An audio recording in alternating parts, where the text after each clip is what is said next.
And speaking of good, sad, we're going to return back to the book of Job this morning. And we're in the sad part now. We haven't got to the good part yet of Job, but we're in the sad part of Job's suffering and his discussion. And a couple things. Now, I know last week we had Bobby raised a question, and I said we would look at it again this week. And Bobby, do you remember what you asked last week? Where do we decide where you let God and let go, or allow God to use you as His instrument in times of problems and trying to fix things? Yes. And I think that's, and I want to hear from you as well. I think it's really individual. And when I say individual, in that because of the unique character of each of our situations in life, whatever that situation is and ever how similar it may look to others, the uniqueness is our own personality, our own circumstance, our own situation within that. And I think it has to reach a place to where we feel at peace with God on what we're supposed to do. Yeah, about whether we step up and do or whether we step back and don't do. You know, and we've all had those times where, you know, you thought, well, I just ought to, and there's something that checks you on that and you don't. And then there's some times when, you know, I just ought to, and you feel the door open up that, yeah, you need to do this. And we go through it. So exercise prayer and try to be discerning about it. Yes, yeah. But what I'm really talking about is how does a Christian react to the relentless onslaught of the offensive against us, our religion, and this country? I mean, there's a lot of apathy. A lot of people say, well, that's the way it's supposed to be, yada, yada, yada. What are we supposed to do as Christians? Having God act through us for our agenda and what we believe in and what offends us. Yeah. You know. So how are you handling that? Let's open that up. How yeah, not well, yeah. Yeah, and it is. You know, when we think about that, and yeah. And the kicker to that in all of this is what we talked about the other week, where Jesus said to Pilate, he said, "Are you a king?" He said, "Yeah, I am. But my kingdom's not of this world. It's a spiritual deal." And that then provides the tension between, okay, I'm a Christian, I'm going to heaven, I serve Jesus Christ. Now, well, what do I do as I live within a country? And uniquely for America, where democracy is not in the Bible. There is not a single country listed in Scripture that is a democracy. God's ideal is a theocracy. And the only theocracy we've got is the Islamic theocracy. Even Israel is not a true theocracy today. Explain that, Bill. Okay? Theocracy is that God is the leader. And as in the Old Testament, you know, the Lord would speak through the high priest. He had the breastplate, and God would reveal, or he used his prophets. And government was submissive to the spiritual leadership. So when you have a theocratic leadership, the church is, in that sense, the church is the political and spiritual ruler. Yeah, Chad's getting all broke up about that. You know, he had to get some. Yeah, and but that's when you have a theocracy. You have, you know, the spiritual is the leadership of the country, just like that's the way we started. Well, we started in a blend of that. And we made such a mess of it in our early days that by the time that the Constitution was written, we realized that there needed to be a separation of church and state. We didn't need a state religion. Because the state religion in the early colonies was the Church of England, which is now Episcopalian. That would be, which is almost like being Catholic, essentially, as far as rituals and so on. Sir? It's still alive and well, too. Yeah, and it is. Yeah, it still is. But, you know, the church that, and even the Puritans What they wanted to do is have a pure New England in America. That's why New England is named New England. And they wanted to reproduce England in America. Well, because we were 3,000 miles away and it took 6 weeks to 2 months to get over here with a boat, and they had a whole wilderness land and native population who really didn't take kindly to their lands being taken from them and being treated badly by the colonists. You know, that whole idea of recreating an England didn't work. And we had, the people who came had to adopt a whole new life outlook, which became us as Americans. And we realized as part of that that we didn't need a state church to confuse and then to say, well, you have to be, and then it got down to where, you know, what made you a member of the church? And if you weren't a member of the church, you couldn't vote. You didn't have a place in the city council. That was in the colonies. Well, don't you think that it's like, the church is like government, really, given that much power, it turns corrupt. Yeah. Yeah. So you have to have. Which goes back to Jesus' statement, my kingdom is not of this world, it's a spiritual thing. When we try to build a visible edifice, we're going to have heaven on earth. You end up with a whole lot more hell than you do heaven. Mm-hmm. You know, to put it bluntly. But how are you handling the approach of what we see in America? And it is, you know, it seems like every time we turn around, something is being rubbed in our face as a Christian that says you're either ignorant or you're fanatic or you're male, you know, whatever, you know, Republican, all those, from the South, all that. They lump all that in together. So how are you handling that tension? Or just bearing with it? I mean, you know, I don't know that there is a right or wrong answer. It's really, once again, individual. How are you approaching it?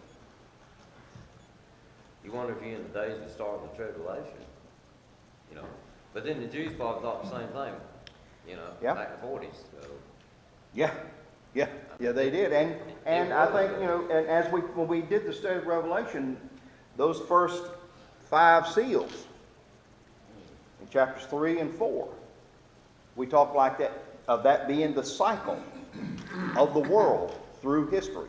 And you can see the famine, the deception, the conquering, the war, all of those things, you know, just going right on through history, and at the same time beginning to get more and more intense from the local area of Israel, larger area to the Roman Empire when it fell, larger area to Europe, larger area to World War I, World War II, and now we're so interglobally connected that whatever happens when somebody sneezes in China, somebody over here in America wonders, okay, how am I going to wipe their nose? You know, it seems like we're so connected in that way. And yeah, depending on how you view the end times, we may very well be at the beginning of the tribulation period. Like I said, I think Revelation chapter 8 is the corner. When there is the silence in heaven, and then the angel starts, and then we have those calamities that happen. We haven't seen those yet. But I think we're... I'm sorry? Yeah, I probably need to go back and just, you know, really nail it down firmer. Yeah. but yeah, so it could be. And there are some areas of belief that say that the tribulation period has a prequel to it. I've heard teaching where the tribulation period is, you know, 40, 60, 80 years long. I mean, you know. And that it's only, you know, most of Revelation deals with all that length of time, then you have the final 7. I don't subscribe to that, but I have heard that teaching. I hear people say, you know, God's in control, as if you don't need to do anything as an American, as a Christian, and you're just supposed to lay down and let it happen, or do you actively, well, the people in the late 1770s, if they had the attitude that so much of America has now, we would be an Episcopalian church right now. And John Wesley, the founder of Methodism, actually encouraged that. He wrote a letter to the American colonies. It was an open letter. And I think the title was A Calm Letter to the American Colonies. And he basically said just exactly that. To not do anything, that we are rebelling against the king, and we should not, because Paul said, pray for the king and, live a good, godly life. But he wasn't talking about a democracy. Now, he was living in Rome with Nero. I mean, you can't get much worse than Nero. Is this really a democracy, you believe? It depends on how you define the term, Yes, sir. I read that of John Wesley. I got a book on that about 18-something, year of 18. And not only him, was he called a reformer or reformist? Yeah, he was a reformer of What's the definition of that, if you don't mind me asking? someone who wants to change, who wants to, renew, regenerate, turn around, alter. So as a reformer, he saw the Church of England. Yeah. And there was also Calvinists, the Presbyterians in Scotland and so forth. But Wesley was one of these guys that really believed in a real strict legalism as well. He preached faith, but he was also very legalistic in what we would term legalistic now. But didn't they try to persecute him and a few others? Oh goodness, yes. Yeah, he had a hard life. But like I said, I'm reading on it Yeah. now. Yeah, it's a great read to read about Wesley. It really is. True controversy, a storm is coming. Yeah, he traveled 100,000 miles, they estimate, on horseback. Really? Now that's, that's pretty good. So he was, and never owned any property in his life until he had to buy a church property because they were going bankrupt. And he had money, and he bought it, and he actually wrote, who would have ever thought that I, Wesley, would own a thing in this world? So, he was a great and a good man. So I'm not, when I call him a legalist, I'm not trying to, diss him. But at the same time, he was very legalistic. And Methodism in its early days was very legalistic, very strict. You get some of those old articles of faith and what they believed and what they thought you should look like and act like. I mean, very strict, very strict. So, but I think as we look at, and we got the election coming up and so forth, all this, and my stance on that. Every political party ultimately is going to serve Satan. There may be good people in every party and so forth and so on. But Scripture is not going to be broken. There is coming an Antichrist. That we know. So I think as we look at it, and I use this for myself, and like I said, this is individual. I try to look at what Paul did. Paul utilized his Roman citizenship to his advantage when it was to his advantage to use it. When he was beaten at Philippi, and they came to release him, they said, I ain't going nowhere. I am a Roman citizen, and you beat a Roman citizen. They weren't supposed to do that. And they came and they escorted Paul out of the city. I mean, they gave him a parade out of the city. He utilized his Roman citizenship. When they wanted to send him in Acts 21, when they wanted to send him back down to Jerusalem, he said, I appeal to Caesar. And they said, okay, if you appeal to Caesar, then you're going to Caesar. So he utilized what was his citizenship right as a Roman. And I think that gives to us what are our rights as Americans. And let's work within those. And if we reach a place as an individual where you think you cannot do that, then be willing to accept the consequences of not doing that. Paul was willing, that he would exercise his Roman citizenship, but when it came time, he was martyred. And his approach to Timothy in 2 Timothy 4, he said, I've fought a good fight. I've kept the faith. Henceforth there is laid up for me a crown of righteousness, which the Lord will give to me, and not only to me, but all those who love his appearing. So he was willing that if he couldn't abide by what Rome wanted, he was willing to say, no, I'm not going to do this, and pay the price. Now, how that comes out to us as individuals, whether it's a local election, state election, national election, Congress, president, whatever. I think those kind of give us some guidelines. And Job actually adds to that. We'll see it in chapter 27. Because Job talks about that element that we're all wrestling with right now, which is wisdom. Wisdom. How do I handle life? What is my purpose here? Who am I? What am I supposed to be about? And you know,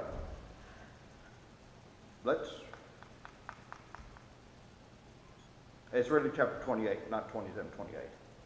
He introduces it in 27. But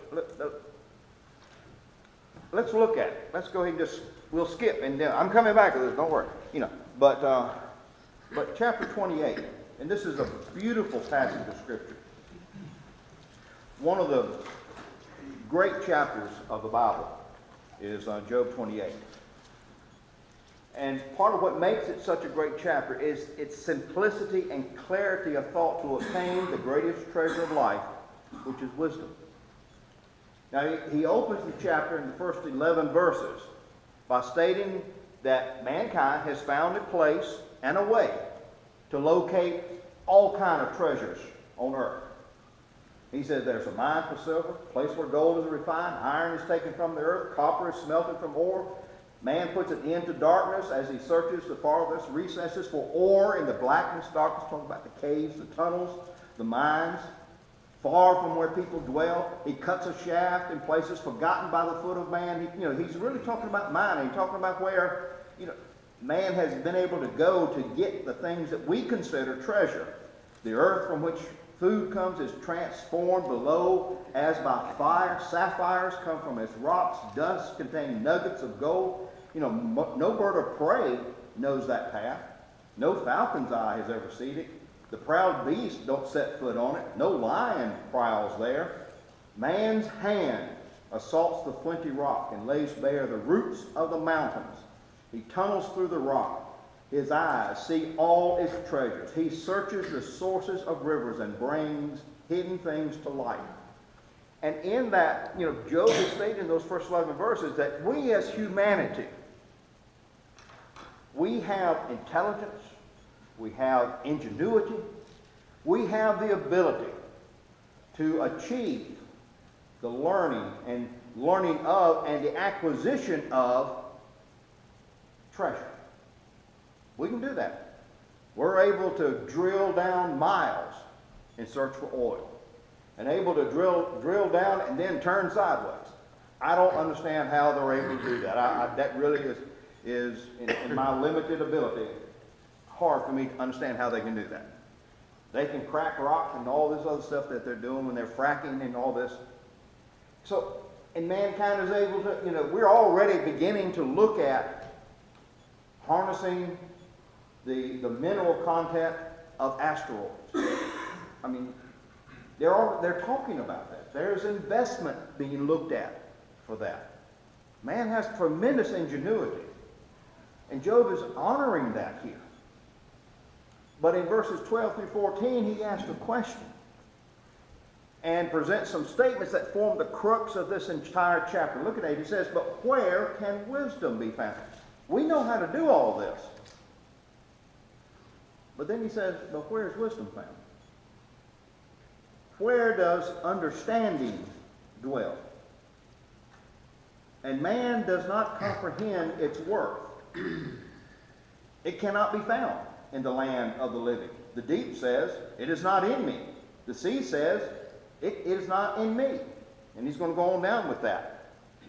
But Job contrasts this question of, where do we find wisdom? With man's sense of the value of the treasures of earth. And he says that man doesn't comprehend or know it, King James Version. Both of these terms, NIV or KJV, refer to what can be understood by our senses about the worth of wisdom. And Job is stating that with all that mankind has done to obtain wisdom, they have overlooked the intelligence, they have overlooked the value of wisdom. Let's think about that. With all that man has done to obtain intelligence and ability and ingenuity, mankind has overlooked the value of wisdom.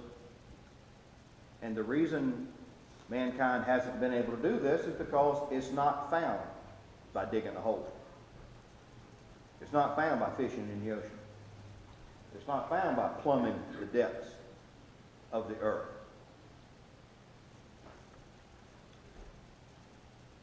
And we have to look at that word wisdom. What is he talking about? And this gets to the heart of what Bobby has raised, what we've been talking about. What is the wisdom to which Job is referring in this chapter? If he's not talking about the smarts that we have as human beings, and there's nothing wrong with that at all. Nothing wrong with being able to drill 3 miles down and strike oil. I mean, I'd like to be able to do that in my backyard. It would, I'd put it on my bills as far as it would go, There's nothing wrong with that. Our intelligence, our ability to do all things is wonderful. So, if he's not talking about technical, computational, or even communicative skill, what is he talking about? And the Hebrew word for wisdom here actually relates to teaching or understanding, which speaks more to what is done through knowledge with and toward others. The word itself denotes discernment, shrewdness, and prudence in the practical affairs of life. In other words, how do I understand my living in this life? Why am I here? Which goes to how then do I live in a world that doesn't like me? How do I live in a country that has gone from being a land that is noted as a Protestant country to a land and a country that is now wanting to project itself as atheistic more than any religion? Science and technology is now the religion. It has to be answered by science. Science has to answer this. And that's where the push is, and that's where it becomes the rub against us. How then do we react to that? And that's one of the questions. You even hear it on some of the science channels as they keep talking about, well, if we can get to this other planet somewhere else and we can lasso this asteroid, maybe we'll find out how we got here and why we are here. Even the scientists are asking the question. And from verses 14 through 19, Job says, well, for one, you can't buy it. It's more valuable than all the things you dig up. It cannot be bought with the finest gold. Its price cannot, nor can its price be weighed in silver. It can't be bought with the gold of Ophir, precious onyx, sapphires, gold, crystal. Nothing can compare with it. Coral, jasper, not worthy to mention. The prices beyond rubies. Topaz of Cush cannot compare. You know, he just goes right on down. He throws out all of the great things that in that day, and we can still say in our day, are the treasures of earth that we love. He even goes down and says, you know, it's hidden. It's hidden from the eyes of every living thing. It's concealed even from the birds of the air. They can't even see it. You can get in an airplane. You can get in a jet and a rocket ship. You still can't see it. It's not something that you can just, okay, got wisdom. It's not something you can pick up. And Job clearly presents the source of the practical, day-by-day discernment, shrewdness and prudence, in other words, wisdom, in verses 23 through 28. And I think those three terms of wisdom help us. Discernment, shrewdness, and prudence. Jesus said we're to be as wise as serpents, but harmless as doves. In other words, don't be a fool. Don't allow the world to make a fool of you. Be sharp. Be smart. The world is coming after you. And nothing's going to stop that in our life. But be shrewd. Use what God gives you to manage your way through this life as a snake manages its way through the grasses, through the field, through the woods, through your yard, you know. Be slick, be sharp, be smart, but at the same time be harmless as a dove. Don't allow what we do in that shrewdness, in that discernment, in that prudence to reflect badly on the gospel of Jesus Christ. That's the challenge. That really is. That's the challenge. Solomon spoke the same. Yeah. And I think this is, you know, where we go back to Paul when he said pray for kings. He's talking about Nero. I mean, you know, he's talking about Nero. He's talking about Herod. He was talking about, you know, so he wasn't talking about good guys. He said pray for them.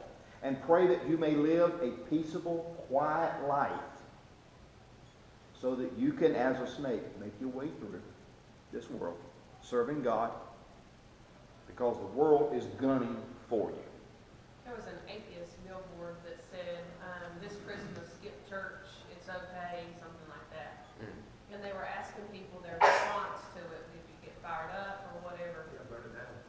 And his response is not like what was coming from this particular lady, but her response was gentle, but yet one of those going, that's a great way to respond. And her response basically said, well, it gives me an opportunity to witness to anyone when they come and say, what do you think about this? And it's like, well, where do you... Excellent example. Yeah, so it's how do you... And I'm not saying anything what Sean said's wrong, but... No, because there may be a time and place where that's what you need to do, and you're willing to pay the price for it. Yeah. Right, but her response was gentle, it was kind, it was wise. It was a soft approach, but yet a strong approach. Yeah. You know, how can I change this? She wasn't suckered. She wasn't suckered by the temptation. Right. You know, she had prudence with that. My question is, how did that make it to the air? How did her response even make it for people to hear? Yeah. Because usually they're going to take a response like his or mine. Social media. Yeah, but they're not going to typically give a gentle answer like that. It's got anything to do with Christianity. Yeah, and it's I think it's providential in that sometimes when folks who are clearly non-Christian approach us, they're trying to bait us, and the Lord allows us that opportunity to put the witness in. It's kind of like, and I've talked about this before about Katrina. One of the NPR folks asked this preacher down in around New Orleans, because back then everybody said that was a judgment from God and blah, blah, blah. And they asked him, said, do you think this is a judgment from God for homosexuality and all this? Baiting this guy. And you could tell this was just a plain old country guy, preacher. And he said, ma'am, I said, I'll tell you. He said, if God is going to judge America, it's going to be a whole lot more than New Orleans is going to be affected. And you could tell the silence that came from that. She was not ready for that answer. But that was a testament. That was wisdom. How do I make it through? How do I, like a snake, be wise and be slick, but at the same time be harmless? He didn't attack anybody. He didn't say, oh yeah, well, if they get rid of them homosexuals, put them in a wire fence up there. You know, You're the first or you're against. yeah. That's that science talking to you. You build a city 4 foot under sea level, and then wonder why when the flood comes, it gets flooded. Yeah. Some real smart people running. Wisdom can't be found by just, putting up a levee. That is not wisdom necessarily. So, but I think that those things are examples to us. Now, there are those times where I think that we may have to take a stand. And we may have to say, no, I'm not going to do this. And I'm not going to let you make me do this. I can't say when those times are. I can't say what those areas are. I think you gotta be careful letting your emotions guide you. Yes. And if sometimes a quick response is an emotional response versus a thought out. Yeah, when James talks about us being able to control our tongue, he wasn't just, blowing smoke. Being able to not knee-jerk a reaction, which I have been thoroughly guilty of more than one time in my life, of having that response of, ow, and once it's out there, Fire off and ask for forgiveness later. Oh yeah, fire off and ask for forgiveness later, because you have to ask for forgiveness later, because it was... Papa always said, alligator mouth and a hummingbird butt. Yeah. A lot of wisdom in that. Remember you got Daniel. Daniel, he worked in the government. Yeah. That's what he did. He worked for a For pagan an unholy government. government. And he did what he was supposed to do, did his job well. But when it push come shoving, and they said you cannot pray, he knew what he was doing. It was not an emotional response. Right. He did it and he paid the cost. God blessed him. And he wasn't eaten by the lions. We'll probably be eaten by the lions.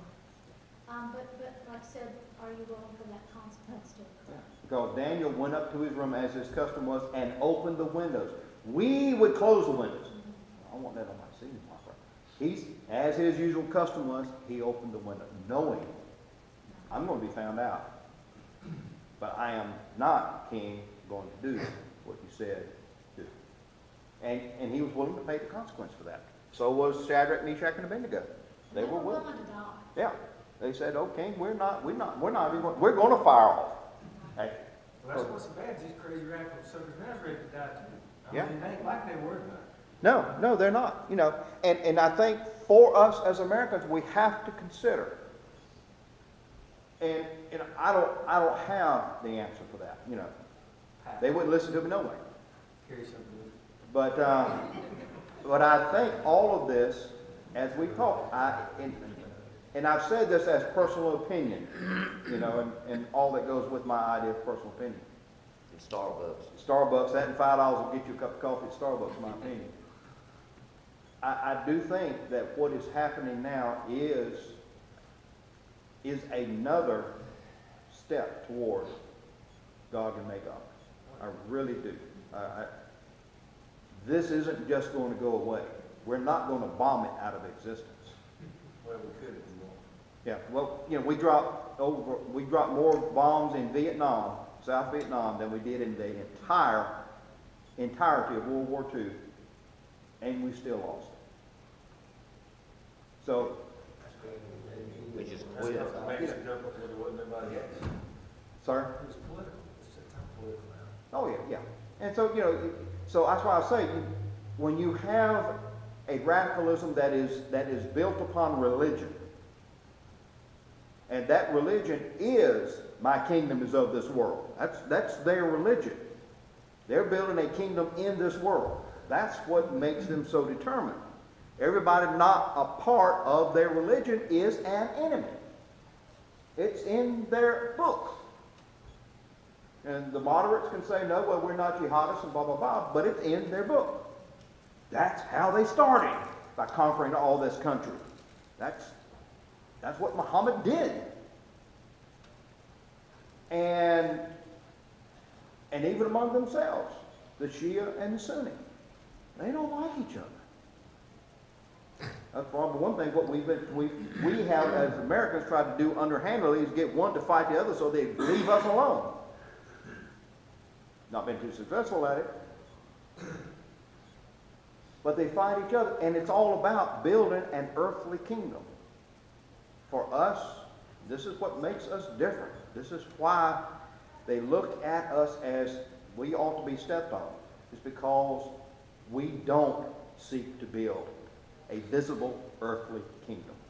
We seek to build a spiritual kingdom. We are a part of the body of Christ, which is a spiritual body. We have visible churches, yes. But if you don't have a visible church, that still doesn't mean you're not a part of the body of Christ. Because that is a spiritual relationship. Billy, if I can throw this out just to be difficult. This is the class for that, you know. The Israeli people did the same thing. I mean, What? God told them, they cleared a path, killing anything and everybody to get to the Holy Land, of which I'm not struggling with all of that understanding. They weren't the first, the Israelis were the first people. It wasn't the Islam folks. The Jews did it first. Yeah. And as I've said before, when God corrects something, it is seldom pretty. When he corrected the situation in Canaan to bring the children of Israel in, there was a lot of destruction that took place for Israel to come in. And, and women, children, that animals, destroyed everything. Everything. Nothing. Yes.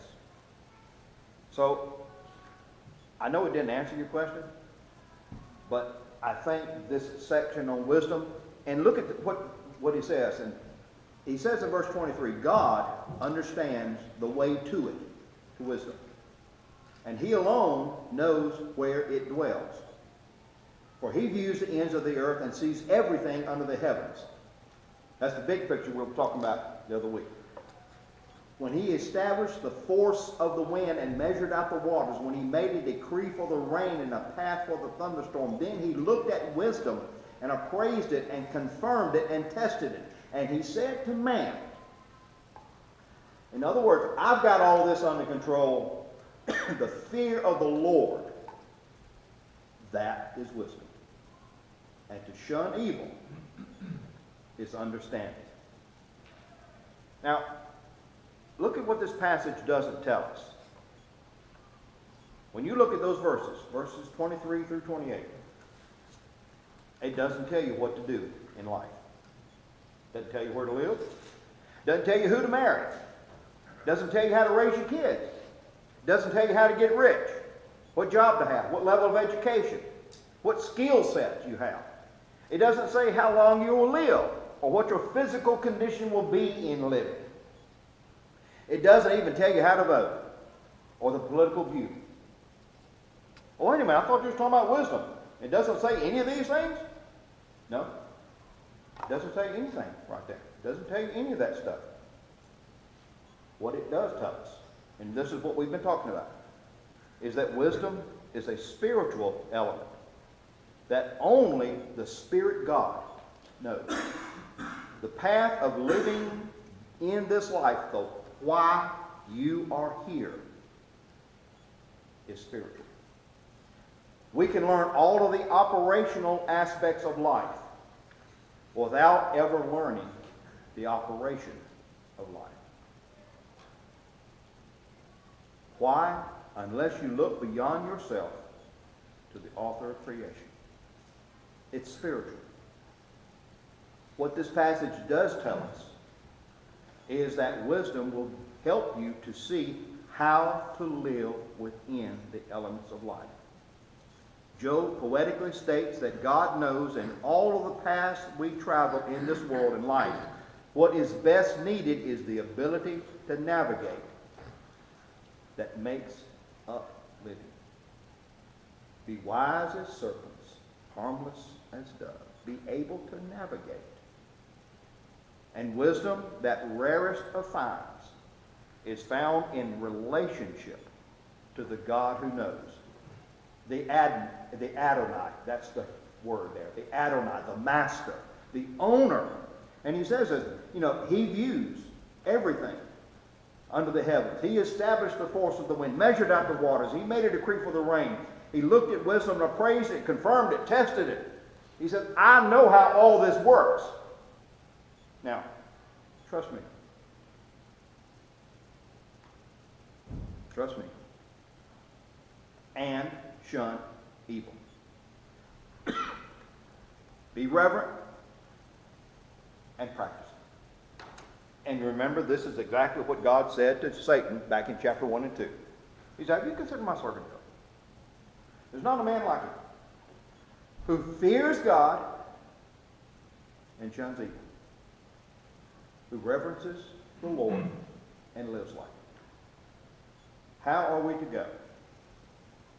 How are we to face? What guides us in the decisions we make, whether it's in politics or whether it's in day-by-day living, whether it's in confrontation with the world, or whether it's in seeing the billboard sign, or whether it's meeting somebody on the job, whatever that is.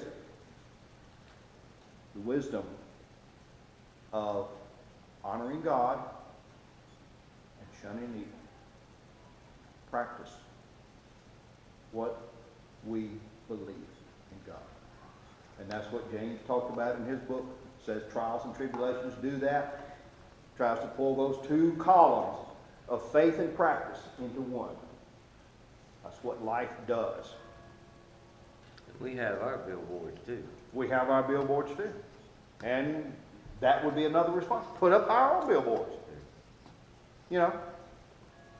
And it's do you want to spend the money for that? Is then the question we have to ask ourselves. What do we want to spend our money on for? What is wise? What glorifies God as we go through this world? What will best glorify Him? And, this same thought of chapter 28 is echoed in the New Testament. I'm just going to go over these passages. Acts chapter 2, verses 36, the latter part of that verse.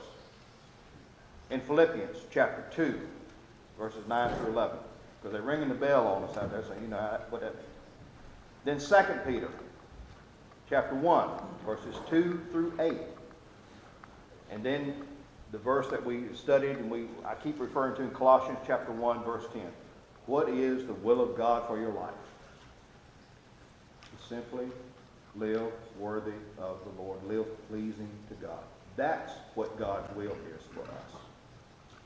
Everything else is just bits and pieces of how we do that. But live pleasing to Him. Whatever your circumstance, wherever you are, whatever we're facing. And Job is the extreme example of that. Live pleasing. It's hard, not easy. But that's the will of God. Are you doing the will of God? If you're living pleasing to the Lord, yeah, I am. Well, maybe you're supposed to be a missionary. No. Supposed to be a missionary has nothing to do with being in the will of God. That's just an element of life. Being in the will of God is living pleasing to the Lord. Part of that may be part of your work is to be a missionary. Or whatever it might be. Is that the same as just having a relationship with Him? Yeah. It's having a relationship with God. With Jesus Christ. Through Jesus Christ. Yeah. That's what makes this passage so great, is that it's simple and it's clear. But it's so very rich that you can just keep digging into it. So, good discussion. We'll go back into this. Maybe I'll touch on that next week as part of our discussion. If we don't eat too much. If we do, that's all right.